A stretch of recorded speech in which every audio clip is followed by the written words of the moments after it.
थी तो मैं दुल्हन, लेकिन ऐसी दुल्हन जिसकी शादी ही नहीं हुई थी। हाँ, मैं ऐसी ही एक दुल्हन थी। मुझे लाल कपड़े पहनाए गए थे। जल्दी जल्दी मेरे मुंह पर लाल लिपस्टिक पोत दी गई थी। मेरे सर पर एक कपड़ा सा रखा गया था जो शायद दुपट्टा था, लेकिन दुपट्टे जैसा नहीं था, और मेरा हाथ पकड़ के मुझे कमरे में ले जाया जा रहा था। मेरे साथ कोई जोर जबरदस्ती नहीं हो रही थी। यह सब कुछ मेरी मर्जी से तो हो रहा था, लेकिन मैं फिर भी मजबूर थी। यानी कि पहले मुझे मजबूर कर दिया गया और फिर इस सब को मेरी मर्जी बना दिया गया। जब मैंने उस बूढ़े आदमी की तरफ देखा तो उसने कहा, ऐसे क्या देख रही हो? तुम्हें तो पता है इस कमरे में क्या होने वाला है। बैठ जाओ। जब उसने मुझे कहा बैठ जाओ, तो उसने बिस्तर की तरफ इशारा किया। मेरा दिल कर रहा था कि मैं यहां से भाग जाऊं, लेकिन मैं नहीं भाग सकती थी। इस कमरे में न तो कोई खिड़की थी और न ही कोई और रास्ता, और यह घर भी बहुत बड़ा था। मुझे जब यहां लाया गया तो मुझे मेरी आंखें बंद रखने को कहा गया था, लेकिन घर के अंदर आने के बाद जितनी देर में कमरे में आई थी, मुझे अंदाजा हो गया था कि शायद घर बहुत ज्यादा बड़ा है, जैसे अमीरों के घर होते हैं। यह बंदा अमीर ही था, तभी तो यहां तक लाने में कामयाब हो गया था। उसने मुझे कहा कि बैठ जाओ और बिस्तर की तरफ इशारा किया। जब मैं बैठ गई तो उसने मुझे धक्का दिया और मैं लेट गई। कहने लगा, अब यहीं पे चुप करके बैठी रहो, और खुद मुंह पीछे करके किसी काम में मशरूफ हो गया। वह किसी टेबल के आगे खड़ा था। मैं बिस्तर पर लेटकर फूट फूट के रोने लगी। न जाने कब से मैंने अपने आंसू रोके हुए थे। मैं इस रुखसती पर हैरान थी जो इस तरह से हुई थी। मैं बिस्तर पर लेटी थी जब मुझे बिस्तर के नीचे से कुछ ठंडा ठंडा महसूस होने लगा। मुझे ऐसा लगा कि या तो इस बिस्तर के नीचे बर्फ रखी गई है या फिर कुछ बर्फ जैसा ही है। मैं हैरान हो गई। मैं अपने आंसू भी भूल गई और अपनी परेशानी भी, और यह सोचने लगी कि यह क्या है। मैंने उस आदमी की तरफ देखा तो उसका मुंह दूसरी तरफ था। मैंने एक झटके से बिस्तर का गद्दा हटाया और नीचे फेंक दिया, और जब बिस्तर के नीचे का मंजर देखा तो मेरे कदमों तले से जमीन निकल गई। लेकिन उसके बाद मैं सजदे में गिर गई थी, क्योंकि इस बिस्तर के नीचे तो एक... हम लोग जब अपने घरों में बैठे होते हैं और इस तरह की कहानी सुन रहे होते हैं तो हमें अंदाजा नहीं होता कि जिसकी यह कहानी है उस पर क्या गुजरी होगी। हमारी यह कहानी आप लोगों तक तो पहुंच जाएगी, लेकिन हम बहुत ही ज्यादा मजबूर लोग थे। हम 7 बहनें थीं और मेरे बाबा हमेशा बीमार रहते थे। मजदूरी कर कर के अब वो थक गए थे, और मजदूरी से यह घर भी नहीं चलता था। मेरे बाबा को मेरी माँ बताती नहीं थी, और हम बहनों के हाथ में एक एक प्लेट पकड़ा के हमें मोहल्ले में भेज देती थी। किसी के घर से कोई थोड़ा सा सालन ले आता तो किसी के घर से कोई रोटी, कोई चावल, और इस तरह हम लोग दोपहर का खाना खा लेते थे। जब रात होती तो बाबा के लाए हुए पैसों से जो चीज बनती थी वो सब खाते थे। मेरी माँ कहती थी कि दोपहर में भी यही सब था, अभी बच गया है तो रात को खा रहे हैं। लेकिन वो खाना इतना कम होता था कि एक वक्त के लिए भी पूरा नहीं होता था। हम लोग मांग तांग के खाते थे, लेकिन अब 10 घरों में जाते तो उसमें से 8 घर हमें भगा देते थे कि तुम लोगों का तो यही काम है, हम अपने लिए बनाते हैं या तुम लोगों के लिए। हमारी बड़ी बेइज्जती होती थी, जिल्लत होती थी। हमें जब कहा जाता था जाओ जाओ माफ करो, तो अपना आप फकीर सा महसूस होता था। मेरा नाम महनूर है और मेरी सारी बहनें ही खूबसूरत थीं। जब किसी के साथ कुछ बुरा होता है तो फिर बुरा ही होता चला जाता है। पहले इस घर के हालात बड़े खराब थे। मेरी माँ एक निहायत ही जुगाड़ों वाली औरत थी। कहते हैं कि जब मर्द जुगाड़ लगाने वाला होता है तो औरत की जिंदगी बर्बाद हो जाती है, लेकिन जब औरत जुगाड़ लगाने वाली होती है तो औलाद की जिंदगी बर्बाद हो जाती है, क्योंकि वो अपनी जिंदगी को जुगाड़ के उसूल पे चलाती थी कि किसी से मांग के खा लिया बस ठीक है, कहीं से कुछ हो गया तो ठीक है, बस चल गया तो चल गया, गुजारा करो। और उनकी यह हरकतें कुछ ज्यादा ही अजीब थीं। हम पे क़यामत यह आई कि हमारा बाप इस दुनिया से चला गया और अब हम लोग बिल्कुल अकेले रह गए और यतीम हो गए। अब हमारे पास सिवाय मांगने के तो और कोई रास्ता वैसे भी नहीं था। पढ़े लिखे हम लोग थे नहीं, और जवान लड़कियों को यहाँ पर किसी ने अपने घर में काम भी नहीं देना था। यहाँ पे सारे गरीब ही रहते थे। अगर हम लोग किसी अमीर कॉलोनी में जाकर किसी के घर के बर्तन धोने का भी काम पकड़ लेते तो उसमें हमारा सरासर नुकसान था, क्योंकि यहाँ से ऐसी बड़ी बड़ी कॉलोनियां 3-4 घंटे दूर थीं। कौन रोज आता और कौन जाता। और फिर वही हमारी माँ का जुगाड़पन हमारे अंदर भी आया था कि जब मांग के पूरा हो रहा है तो मेहनत करने की क्या जरूरत है। बिजली हम लोगों ने कटवा दी थी। गैस हमारी अब तक आ रही थी, पता नहीं वो कैसे आ रही थी। घर में नलका लगा हुआ था, उसके पानी से हम लोग अपना गुजारा चलाते थे। नलका चला के हम लोगों के बाजू थक जाते थे। कुदरती हवा पे हमारे गुजारे हो रहे थे और सर्दी के मौसम का हम लोग इंतजार कर रहे थे।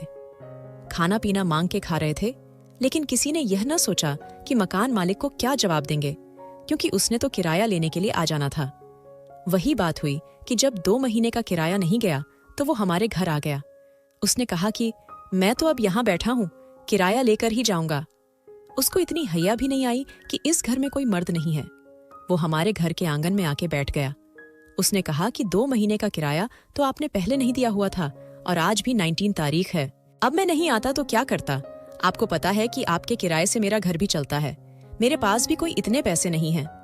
एक घर है, वो आप लोगों को किराए पे दिया हुआ है। ये बात तो थी कि उसने हमें ये घर बिना किसी एडवांस के दिया था, हमारे बाप की वजह से, क्योंकि वो हमारे बाप को जानता था। उसने जितनी शराफ्त हमारे साथ दिखानी थी वो दिखा चुका था। अब इससे ज्यादा शराफ्त वो दिखा नहीं सकता था। लेकिन हमें ये नहीं पता था कि वो शराफत नहीं दिखाएगा तो बेहयाई पे उतर आएगा। वो कहता था कि मेरा ये एक ही घर है जो मैंने आप लोगों को दिया हुआ है, लेकिन इसके बारे में मशहूर था कि डर पड़ता है।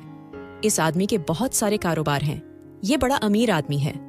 लेकिन जो आदमी जितना अमीर होता है वो उतना ही कंजूस भी होता है, और इसके साथ भी यही मामला था। मेरी माँ ने कहा कि अगर हमारे पास कुछ है तो बेशक आप हमारा घर देख लो, अगर आपको कुछ मिलता है तो ले जाओ। हमारे पास तो कुछ भी नहीं है, मेरे पास तो सिवाय मेरी बेटियों के कुछ भी नहीं है। वो सोच में पड़ गया। वो देख रहा था कि बिजली भी कटी हुई है, मोटर भी लगता है काफी अरसे से बंद है। घर में पतली सी दाल पक रही थी। उसने कहा कि हालात तो आप लोगों के वाकई बुरे हैं। हमें लगा कि हमारी बात समझ गया, पर आपने सही कहा कि बेटियों के अलावा आप लोगों के पास कुछ है नहीं। 3 महीने का किराया मैं माफ करता हूं जो आप लोगों ने नहीं दिया, लेकिन अगले महीने का किराया अगर आप लोगों ने नहीं दिया तो फिर आपको अपनी एक बेटी मुझे देनी होगी। मैं उसे अपने साथ ले जाऊंगा, एक रात उसे मेरे साथ गुजारनी होगी और इस तरह आप लोगों का किराया माफ हो जाएगा। मेरी माँ हैरान रह गई। मेरी माँ के मुंह में ना कोई बात आई ना गई। हमें समझ ही नहीं आया कि हम क्या बोलें। वो हमारे घर में बैठा था और असल में ये उसका घर था। हम उससे लड़ाई झगड़ा तो नहीं कर सकते थे। जैसे ही वो गया तो मेरी माँ ने एक झटका सा लिया और कहने लगी कि ये आदमी क्या कह के चला गया। पहले तो मेरी माँ ने ऐसा रद्द-ए-अमल दिया कि उसने अच्छा नहीं किया और उससे ऐसा नहीं कहना चाहिए था। लेकिन जब महीना सर पे आ गया तो कहने लगी कि एक रात की तो बात है, चली जाओगी तो क्या हो जाएगा। हम सब हैरान रह गए। मेरी बड़ी बहन को भेजने की बात हो रही थी, उसका नाम माही था। उसने कहा कि मैं नहीं जाऊंगी, आप कैसी बातें कर रही हैं। माँ कहने लगी कि अगर तू एक रात के लिए वहां नहीं जाएगी तो हम सब जाएंगे, क्योंकि जब हम इस घर में नहीं रहेंगे और सड़क पे हमें रात गुजारनी पड़ेगी तो फिर हमारे साथ क्या होगा। बस तू चली जा। मेरी माँ ने इतना कहा और वहां से चली गई। हम सारी बहनें आपस में बहस करने लगीं कि ये क्या बात हुई, अम्मी ने कैसी बात कर दी, क्या होगा, क्या करेंगे।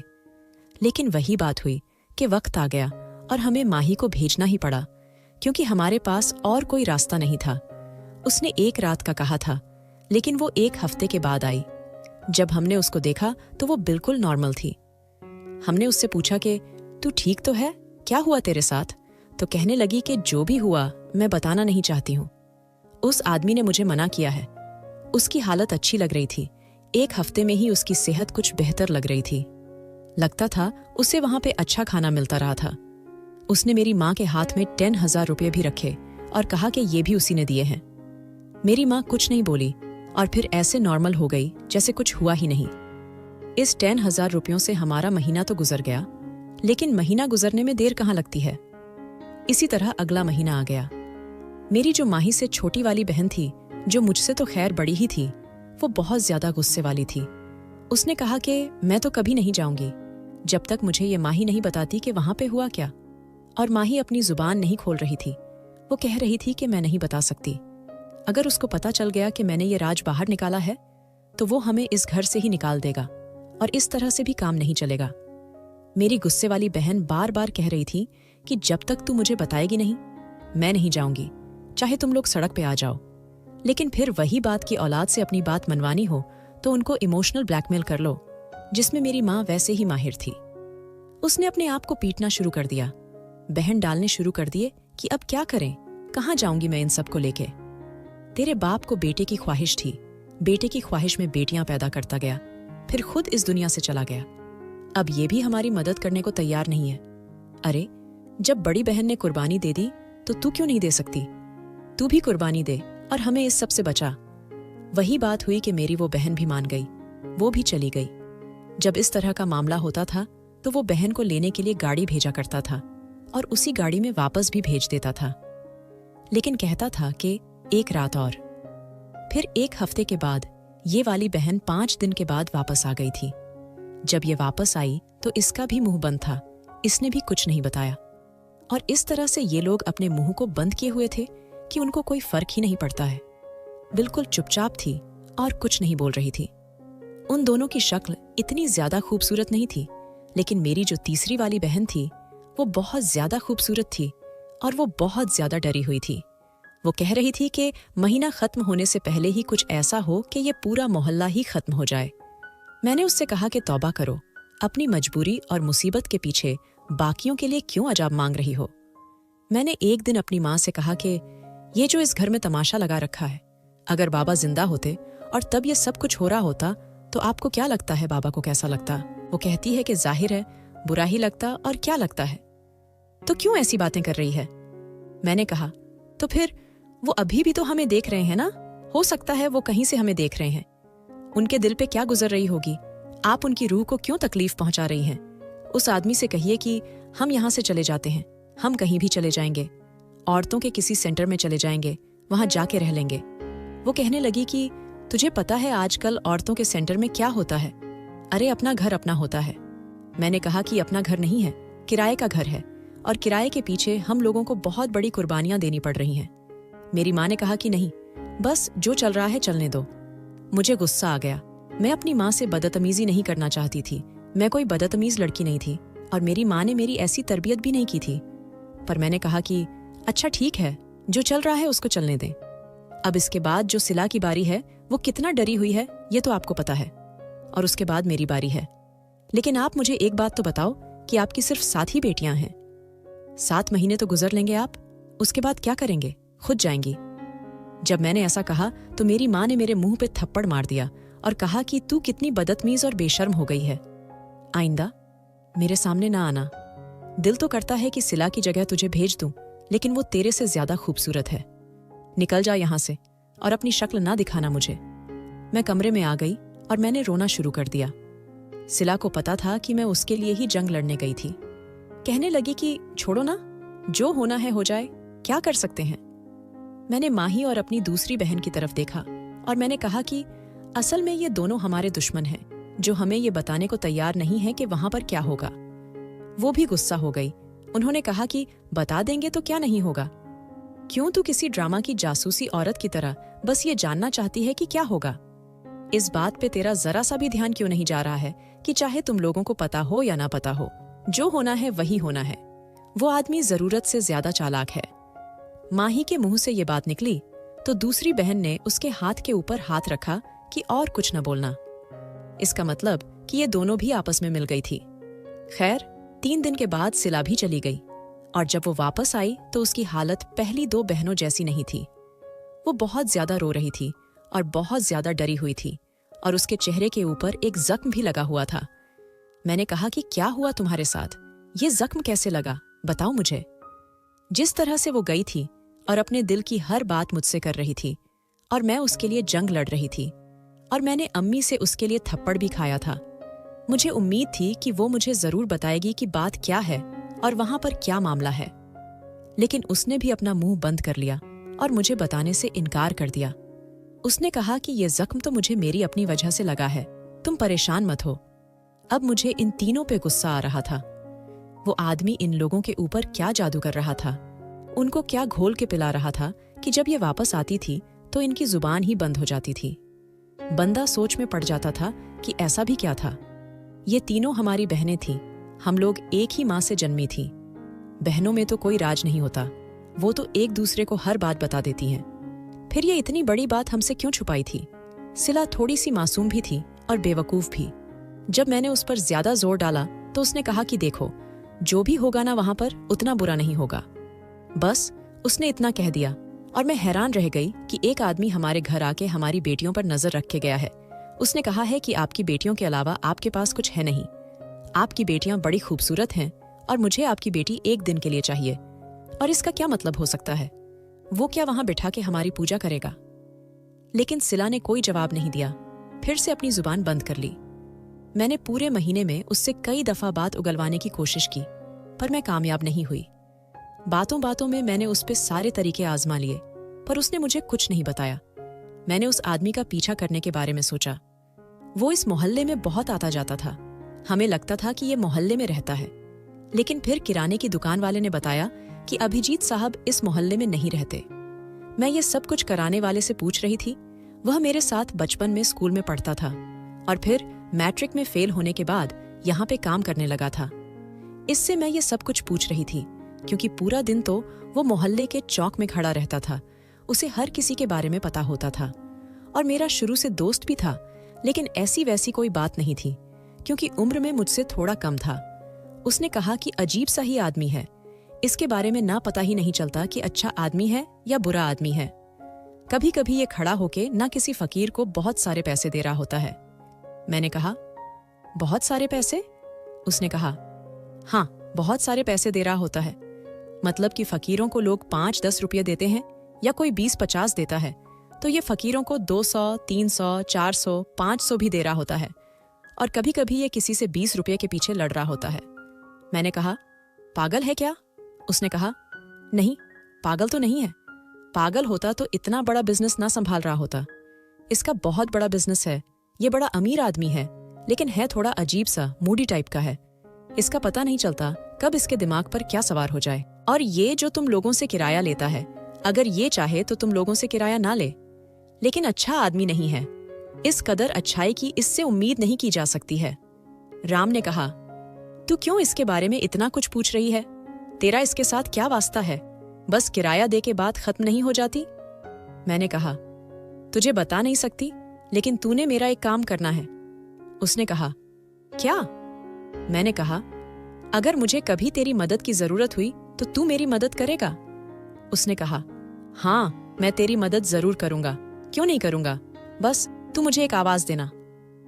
मुझे राम पर पूरा भरोसा था, लेकिन मेरी मां को नहीं था, और किसी ने मेरी चुगली कर दी कि ये राम के साथ खड़ी होकर बातें कर रही थी। अब मैं क्या कहती कि मैं अभिजीत के बारे में मालूमात निकलवा रही थी। मैंने कहा, हाँ, वो मेरा दोस्त है, तो मैं उससे हाल चाल पूछ रही थी। मेरी माँ ने कहा, दोस्त दोस्त बनाए हुए हैं तूने, तुझे पता है लड़का लड़की कभी दोस्त नहीं होते। मैंने कहा, अच्छा, आप किसी गैर आदमी के साथ अपनी बेटी भेज देती हैं, हर महीने एक बेटी को भेज देती हैं, और मुझे कह रही हैं कि मैंने उसके साथ बात क्यों कर ली। बड़ी नेक परसा किस्म की हरकतें हो रही हैं ना इस घर में। अरे, इंसान करना चाहे तो क्या नहीं कर सकता। पहले मांग मांग के खाते थे, अब इज्जतें बेच बेच के खा रहे हैं। मेरी माँ ने फिर मेरे मुंह पे थप्पड़ दे मारा और कहा, कल ही जाएगी तू? 31 का महीना है, लेकिन तू 30 पे ही जाएगी। मैं खुद अभिजीत को फोन करके बुलाऊंगी। जब मैंने ये बात सुनी तो मुझे गुस्सा तो आया ही, लेकिन जब अपने कमरे में आई तो मुझे रोना भी आने लगा कि ये कैसी औरत थी हमारी माँ। उसने सारी जिंदगी हमारे बाप को भी जलील ही किया था, परेशान ही किया था, तंग ही किया था। हमेशा कोई ना कोई फरमाइश करती रहती थी, जो नहीं था उसके लिए रोती रहती थी। जब वो पैसे कमा के लाता था तो बचाती नहीं थी। जिस दिन पैसे आते थे उस दिन अच्छी चीज बना लेती थी, और जिस दिन पैसे नहीं होते थे उस दिन पानी के साथ रोटी खानी पड़ती थी।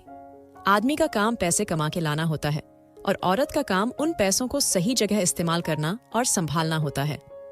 आदमी और औरत मिलके जब अपनी अपनी जिम्मेदारियां पूरी करते हैं तो तभी घर अच्छे तरीके से चलता है। लेकिन माँ के अंदर ऐसा कुछ नहीं था। वो एक जुगाड़ी औरत थी और जुगाड़ी औरत ही रहने वाली थी। अपने पति की मौत के बाद भी उसको अक्ल नहीं आई। अपनी बेटियों के साथ ये सब कुछ हो रहा था, उसके बाद भी उसके दिमाग के दरवाजे नहीं खुले थे, कभी भी खुलने वाले नहीं थे। लेकिन अब मुझे अपनी फिक्र पड़ी हुई थी। मैं बहुत ज्यादा परेशान थी। जब मुझे लेने के लिए वो लोग आए तो मैं सोच रही थी, चाहे मेरा एक्सीडेंट हो जाए और मैं मर जाऊं, लेकिन अगर मेरे साथ कुछ बुरा होना है तो वो ना हो। अब इस घर के अंदर गाड़ी आ चुकी थी। मैंने घर को एक नजर देखा। घर बहुत बड़ा था। शाम हो रही थी, अंधेरा हो रहा था। लेकिन पता चल रहा था कि घर बहुत बड़ा है। वहां से मुझे एक आदमी ने कहा, अपनी आंखें बंद करो। वो इस घर का नौकर लग रहा था। उसने कहा, आंखें बंद करो और मेरे साथ चलो। उसने मेरा बाजू पकड़ा और मुझे ले जाने लगा। मुझे अपने पैरों के नीचे फर्श महसूस हुआ, फिर कालीन महसूस हुई। फिर चलते चलते मैं एक कमरे में पहुंच गई, जहां पे एक जोड़ा पड़ा हुआ था, कुछ सजावट का सामान था और एक औरत खड़ी हुई थी। जब मेरी आंखें खुली, मैंने कहा, ये क्या हो रहा है यहाँ पे? उसने कहा, कुछ नहीं हो रहा, जल्दी जल्दी तैयार हो जाओ। उसने मुझे कपड़े पकड़ा के बाथरूम में धक्का दे दिया। मैंने बाथरूम से भागने की कोशिश की, लेकिन बाथरूम में न तो कोई खिड़की थी और न ही कोई इतना बड़ा रोशनदान जहां से मैं निकल जाती। थोड़ी देर के बाद उस औरत ने पुलिस वालों की तरह दरवाजा पीटना शुरू कर दिया। जल्दी करो, क्या कर रही हो? अभी तक तो तुम्हें तैयार हो जाना चाहिए था। ऐसे भी कौन सी तैयारी कर रही हो जो अभी तक तैयार नहीं हुई हो? मैं कपड़े पहन के बाहर निकली। कपड़े उतने शानदार नहीं थे, बस लाल रंग के थे, और मैं बस लाल रंग के कपड़ों में ऐसी लग रही थी जैसे कोई हल्की सी तकरीब की दुल्हन हो। उसके बाद उसने मेरे चेहरे को पकड़ा और अजीब से अंदाज में मेकअप करने लगी। उसने मेरे होंठों पे लाल लिपस्टिक लगा दी और आंखों में काजल डाल दिया। मेरे सर पे एक अजीब सा दुपट्टा करा के बोली, चलो। मैं हैरान रह गई। मैंने कहा, तुम कौन हो? क्या होने वाला है मेरे साथ? मुझे दुल्हन क्यों बना रहे हो? ये सब क्या है? वो कहने लगी, मुझे बताने का हुक्म नहीं है, मुझे सिर्फ काम करवाने का कहा गया है। मैं अपना काम करवाऊंगी। मुझे भी यहां से जाना है, मुझे भी बहुत काम है। तुम भी अपना काम करो और फिर देखो तुम्हारे साथ क्या होता है। वो तुम्हारा मामला है। अभिजीत साहब ने कहा था, जो भी करना है जल्दी जल्दी करना है, सिर्फ 2 घंटे का वक्त है। मैं हैरान हो गई। मैंने कहा, 2 घंटे का वक्त? लेकिन मेरी बहनें तो 5 दिन बाद वापस आया करती थीं। ये लोग मुझे 2 घंटे बाद वापस भेज देंगे? लेकिन फिर 2 घंटे में यहां क्या होगा? ऐसा कौन सा काम था जो 2 घंटे का था? थोड़ी देर के बाद उस औरत को किसी का फोन आया। उसने कहा, हाँ, तैयार है यार। तो मैंने कर दिया। अच्छी लग रही है लड़की, खूबसूरत है, बस थोड़ा सा तैयार किया, लेकिन अच्छी लग रही है। अब ज्यादा तैयार तो नहीं कर सकती ना? आपने ही तो कहा था कि जल्दी जल्दी करना है। हाँ, बस ठीक है। अच्छा चलो ठीक है, 10 मिनट? हाँ ठीक है। वो किसी से बात कर रही थी और मैं सिर्फ एक तरफा कॉल ही सुन सकती थी, मतलब सिर्फ उसकी आवाज ही सुन सकती थी। उसने मुझे कहा, 10 मिनट में आ रहे हैं। मैं साइड पे बैठ गई और मैंने उसे कहा, मुझे पानी पिला दो। तो कहने लगी, चल, की कर रही हो मेरे साथ? मुझे कहा गया था कि तुम्हारी कोई बात ना मानूं। अगर तुम पानी मांगो तो तुम्हें पानी भी नहीं दूं। ये जो तुमने बाथरूम में ज्यादा टाइम लगाया है ना, ये भी तुम नहीं लगा सकती थी। लेकिन मुझे पता है कि चलो, बाथरूम से निकल के कहाँ ही जाओगी। मैंने कहा, इतना तो बता सकती हो ना कि तुम यहां पे क्या करती हो? तो कहने लगी, काम वाली हूं, काम करती हूं यहां पे, खाना वगैरह बनाती हूं। बड़ी पुरानी वफादार हूं अभिजीत साहब की। बस अभी हम ये बातें कर ही रहे थे कि दरवाजे पे दस्तक हुई। मैं बुरी तरह डर गई कि पता नहीं कौन है, यहां पे कोई आएगा या मुझे कहीं ले जाया जाएगा, क्योंकि इस कमरे में तो बैठने के लिए सिर्फ एक सोफा ही पड़ा हुआ था। देखा तो अभिजीत साहब थे। उनके हाथ में एक फाइल थी। उन्होंने कहा, इस पे दस्तखत करो। पढ़ी लिखी तो हो ना, या अंगूठा लगाओगी? मैंने कहा, ये क्या है? उन्होंने कहा, ये तुम्हारी तरफ से इजाजतनामा है कि इस घर में तुम्हारे साथ जो भी हो उसकी तुम हमें इजाजत देती हो। मैंने कहा, मैं किसी ऐसे कागज पे दस्तखत नहीं करूंगी। उन्होंने कहा, हमने तुम्हारी बहनों से भी करवाए थे, उन्होंने तो कर दिए। जब मेरे पास फाइल आई, मैंने इसे पढ़ने की कोशिश की, लेकिन उन्होंने इस पे हाथ रखा हुआ था। मैं पढ़ नहीं पा रही थी कि क्या है। मतलब कोई भी कॉन्ट्रैक्ट हो, उसकी मुख्य हेडिंग ऊपर होती है, और वहीं पे उन्होंने हाथ रखा था। उन्होंने गुस्से से कहा, जल्दी दस्तखत करो। डर के मारे मैंने दस्तखत कर दिए। फिर उन्होंने उस औरत से कहा, ये कैसा तैयार किया है इसको? उसने कहा, जी इतना ही हो सका है।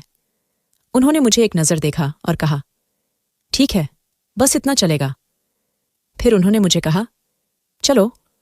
मैंने कहा, देखो, मैं तुम्हारे साथ कहीं नहीं जाऊंगी। तुमने मेरी बहनों के साथ जो कुछ किया हो, मैं वैसे नहीं हूं। मैं कहीं भी नहीं जाऊंगी। उन्होंने कहा, अरे बातें मत करो यार, पहले ही बहुत वक्त जाया हो रहा है। कुछ नहीं होता तुम्हारे साथ, बस चलो हमारे साथ। मैं हैरान हो गई कि यह कह रहा है कि कुछ नहीं होता, जबकि मुझे दुल्हन बना के पता नहीं कहाँ ले जा रहे हैं। उसने मेरा हाथ पकड़ लिया और कहा, तुम ऐसे नहीं मानोगी ना, बस चलो। मेरे पास आखिरी हरबा यह था कि मैं इनकार करूं, जिद करूं और कहूं कि नहीं, मैं नहीं जाऊंगी। लेकिन मेरी ये बात भी किसी ने नहीं सुनी। मैं मुज़ाहमत भी कर रही थी, पर वो लोग मुझे लेकर जा रहे थे। वो मुझे एक कमरे में ले आए और उसने दरवाज़ा बंद कर दिया। कमरे में आते ही उसने मेरा हाथ छोड़ दिया। मैंने कमरे को देखा तो हैरान रह गई। ये कमरा किसी का बेडरूम लग रहा था। बहुत खूबसूरती से सजाया गया था, लेकिन साफ सुथरा बिल्कुल भी नहीं था। यहाँ के मामलात बहुत खराब लग रहे थे। ऐसे लग रहा था कि इस कमरे में 4-5 बच्चों को छोड़ दिया गया हो, जिन्होंने यहाँ ऊधम मचाया और अब वो यहाँ से चले गए हैं। उसने कहा, बैठ जाओ, खड़ी क्यों हो? जब उसने बिस्तर की तरफ इशारा किया तो मैं डर गई। कमरे के अंदर एक क्वीन साइज का बेड पड़ा था, जो थोड़ा छोटे साइज का था। उसके ऊपर गद्दा भी बहुत पतला था और पतली सी चादर बिछाई गई थी। कमरे की दीवारें, पर्दे, सब कुछ बहुत अच्छा था, लेकिन बाकी सब चीजें अजीब सी थीं। जैसे मैंने पहले बताया था, बिल्कुल भी सफाई नहीं थी। वो औरत कह रही थी कि मैं यहाँ की नौकरानी हूं, पता नहीं क्या करती थी। घर तो ऐसे लग रहा था जैसे कभी किसी ने सफाई ही नहीं की। मैं बेड पे नहीं बैठी। वो साइड पे खड़ा होकर फोन में कुछ कर रहा था। उसने कहा, बैठ जाओ थोड़ी देर के लिए, बात क्यों नहीं मानती हो? मैंने दिल में सोचा, तुम्हारी बात क्यों मानूं? तुम हो कौन?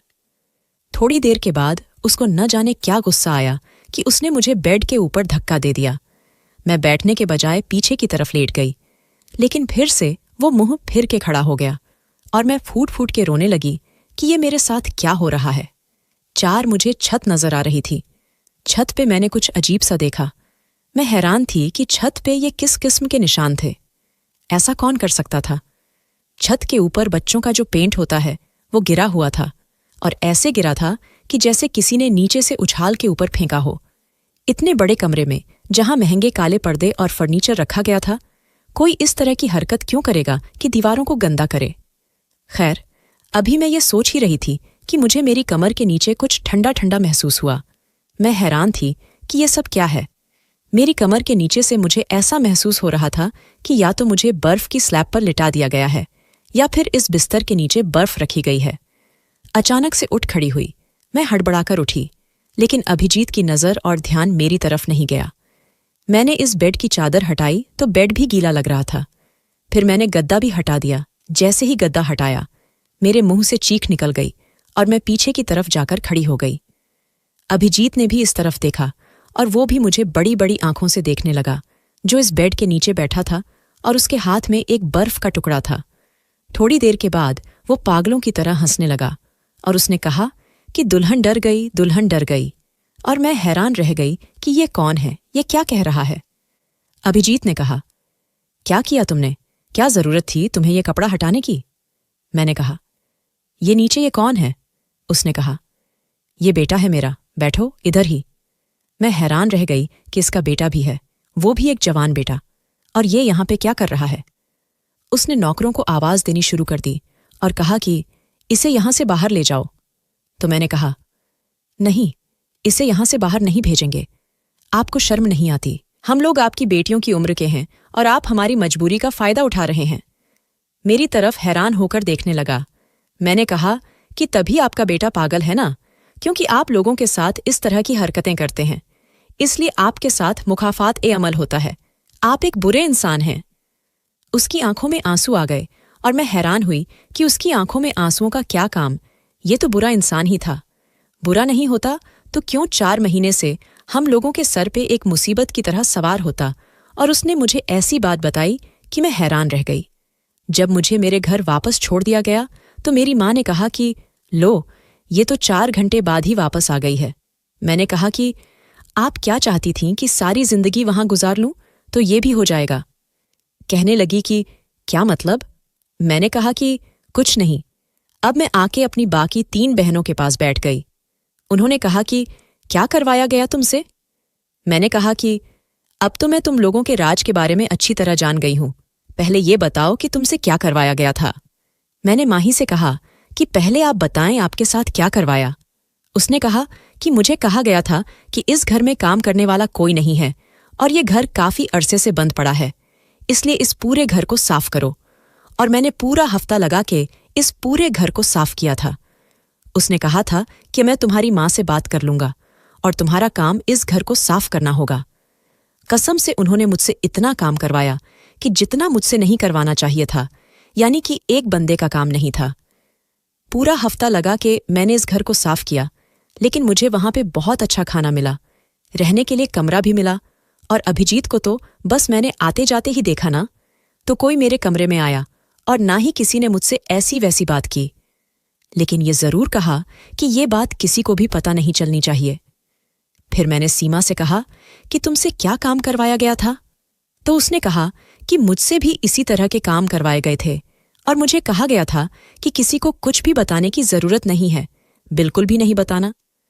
मुझे कहा गया था कि इस घर में एक मरीज है, उसका ख्याल रखना है और वो ख्याल तुमने करना है। उसका कमरा भी साफ करवाया था मुझे। दीवारों पे कलर लगे हुए थे, बहुत ही गंदा कमरा था। मैंने बड़ी मुश्किल से सारी दीवारें साफ की थीं। मैं बहुत थक गई थी, इसलिए मुझे 5 दिन बाद वापस भेजा था।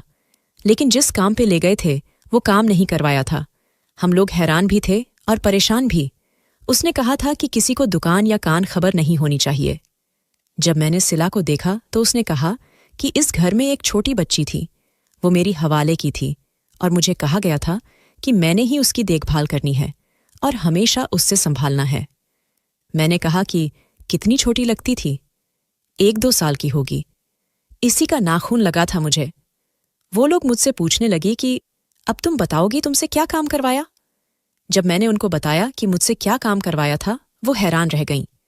दरअसल मामला ऐसा था कि अभिजीत साहब का एक बेटा था जो पागल था, लेकिन उनका सारा बिजनेस उस बेटे के नाम पे था। क्योंकि ये पहले ऐसा नहीं था, ये इंसान बहुत ही ज्यादा समझदार, खूबसूरत और पढ़ा लिखा था। इसे बाहर के मुल्क से पढ़ाई करवाई गई थी। इसका नाम साहिल था। बहुत ही खूबसूरत नौजवान मर्द था, लेकिन इसकी शादी हुई और भगवान ने इसे एक बेटी से नवाजा। ये अपनी पत्नी से भी बड़ा प्यार करता था। ये लोग किसी जगह पे सैर करने गए थे, जहां उनकी गाड़ी एक पहाड़ से नीचे गिर गई। भगवान की कुदरत थी कि माँ के दिमाग में ना जाने क्या आया कि उसने गाड़ी बेकाबू होने से पहले ही अपनी बेटी को गाड़ी से बाहर फेंक दिया। इसकी बेटी को थोड़ी बहुत चोट लगी, लेकिन वो बच गई और जब गाड़ी नीचे गिरी तो इसकी पत्नी इस दुनिया से चली गई और साहिल के सिर पे चोट लगने की वजह से वो बिल्कुल किसी बच्चे की तरह हो गया और एक नफ्सियाती मरीज बन गया। उसके बाद से इस घर में सब कुछ खराब होने लगा।